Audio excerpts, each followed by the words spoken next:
Private government both university college engineering physics classes में you are welcome. आप लोगों का वेलकम है।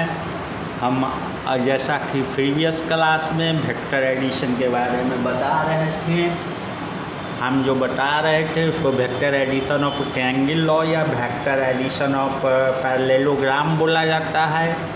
इसमें हम वेक्टर को दो वेक्टर को ऐड करते हैं, उससे एक ट्रायंगल बनता है और उसमें हम लोग उसका रिजल्टेंट निकालते हैं। जैसे कि इस वेक्टर में देखें, ये हमारा ए वेक्टर है, ये हमारा बी वेक्टर है और ए वेक्टर को हम लोग OP के द्वारा रिप्रेजेंट किया था और बी वेक्टर को PQ के द्वारा रिप्रेजेंट किया था। हमने ए वेक्टर के हेड पर बी वेक्टर के टेल को रखा था और ए वेक्टर के टेल से बी वेक्टर को हेड को मिला दिया था और इस प्रकार ये जो OQ हमारा बना, ये OQ वेक्टर जो बना था उसको हम लोगों ने रिजल्टेंट वेक्टर R वेक्टर कहा था। जो R बराबर वेक्टर फॉर्म में अगर ऐड करें तो ये R वेक्टर इक्वल्स होता है A प्लस B के। और हम लोग ने बताया था कि कैसे दो वेक्टर के बीच में एंगल को निकाला जा सकता है। जैसे ये B वेक्टर है और ये वेक्टर अगर हम A को आगे की तरफ शिफ्ट कर दें और टेल से टेल मिला दे तो यहाँ पर जो ये एंगल बनेगा ये थीटा, ये एंगल बिटवीन वेक्टर्स कहलाएगा। या फिर दोनों वेक्टर के लॉन्ग लाइन को खींचें तो जो छोटा एंगल बनेगा वह एंगल बिटवीन वेक्टर कहलाएगा। या तो ये एंगल बिटवीन वेक्टर होगा या ये एंगल बिटवीन वेक्टर होगा, बिकॉज ये दोनों एंगल छोटा बन रहा है और ये एंगल बड़ा बन रहा है। तो छोटा वाला जो होता है वह एंगल बिटवीन वेक्टर होता है। तो ये हमारा एंगल बिटवीन वेक्टर है। और हमने फिर एक परपेंडिकुलर ड्रॉ किया था Q से इस लाइन पर जो M परपेंडिकुलर था और इस प्रकार से हमने क्या किया था, R का वैल्यू निकाला था। ट्रायंगल परपेंडिकुलर ट्रायंगल का जो प्रॉपर्टी होता है उसका यूज करके हमने वैल्यू निकाला था। R vector equal to A vector plus B। ये वेक्टर फॉर्म में जब हम इसका मैग्नीट्यूड निकालेंगे तो मैग्नीट्यूड यहाँ से यहाँ तक का जो PQ का लेंथ है वो होगा। तो PQ का वैल्यू हम लोगों ने निकाला था R के रूप में mode of R mode of A plus B जो आया था √A² plus 2AB cos theta. उसी तरह से हमने एंगल निकाला था कि जो हमारा OQ है, रिजल्टेंट वेक्टर है, A वेक्टर के साथ एंगल अल्फा बना रहा है। तो इस अल्फ़ा का वैल्यू हमने ये फार्मूला के द्वारा डेवलप किया था। Alpha equal tan inverse B sin theta by A plus B cos theta.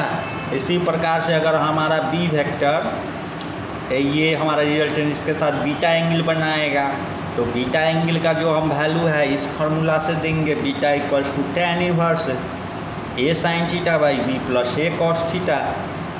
इस एंगल को भी हम लोग इसी जैसे A के बीच में निकाले थे उसी तरह से B के बीच में भी निकाल सकते। इसको क्या करेंगे, इसको ऐसे आगे की तरफ बढ़ाएंगे, यहाँ से एक परपेंडिकुलर इस पर ड्रॉ करेंगे, फिर जो यह एक परपेंडिकुलर ट्रायंगल हो जाएगा। उस ट्रायंगल के प्रॉपर्टी का यूज करके हम लोग वो R का वैल्यू सेम ही आएगा, लेकिन बीटा का वैल्यू जो है वह ये वैल्यू आएगा tan inverse A sin theta plus B by A cos theta.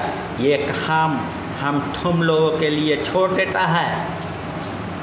You can solve this and you can find the value of beta. मैंने बता दिया है कि कैसे निकालना है। अब इस पर आधारित वेक्टर एडिशन पर आधारित हम एक प्रॉब्लम को देखते हैं। जैसे इस फिगर में देखो एक ब्लॉक दिया गया है और ये इस ब्लॉक पर दो फोर्स F1 और F2 काम कर रहा है। सरा ये फिगर में दिया गया ब्लॉक का मास 5 kg है और ये F1 के पैरेलल जो एक लाइन है उससे F2 वेक्टर जो एंगल बना रहा है यहाँ पर वो 60 है, मतलब कि ये एंगल यहाँ पर भी 60 होगा। तो जो मैग्नीट्यूड है F1 वेक्टर का वह 3 न्यूटन है, उसी तरह F2 का जो मैग्नीट्यूड है वह 4 न्यूटन है। इस तरह से angle made by a line parallel to F1 is 60 as shown in the figure. Find magnitude of acceleration in block. तो इस तरह से हमें ब्लॉक में जो एक्सेलरेशन आ रहा है उसको अब वैल्यू निकालना है। तो इसको सिंपल एक वेक्टर एडिशन से सोल्व कर लेंगे। हमने मान लिया कि इन दोनों F1 और F2 का जो रिजल्टेंट है F है, तो F का जो वैल्यू है इस फार्मूला से देंगे, √A² + B² + ये रिजल्टेंट का वैल्यू है। तो हम यहाँ रिजल्टेंट चूँकि F1 F2 माने हुए हैं, तो यहाँ F1² + F2² + 2F1 F2 × cos 60 हो जाएगा। अब फिर इसमें वैल्यू रख देंगे।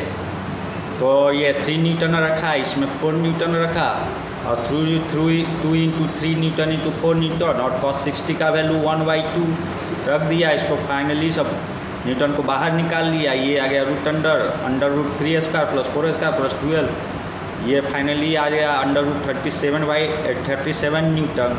अब हम लोग जानते हैं कि F = ma होता है। इससे a का वैल्यू जो एक्सीलरेशन है यहाँ, ये मैग्नीट्यूड ऑफ एक्सीलरेशन, तो a का वैल्यू जो है F/m हो जाए, मैग्नीट्यूड फॉर्म में है। तो F का वैल्यू √37 न्यूटन है, और ये m का वैल्यू 5 kg है, वैल्यू रख दिया। और ये चूँकि यूनिट जो है SI यूनिट में है, इसलिए एक्सेलरेशन का भी यूनिट SI में आएगा, जो मीटर/सेकंड² होगा। इस तरह से a का वैल्यू √37/5 मीटर/सेकंड² हम लोग कैलकुलेट कर लेंगे। वेक्टर एडिशन का यूज इस तरह से हम लोग प्रॉब्लम को सॉल्व करने में करते हैं।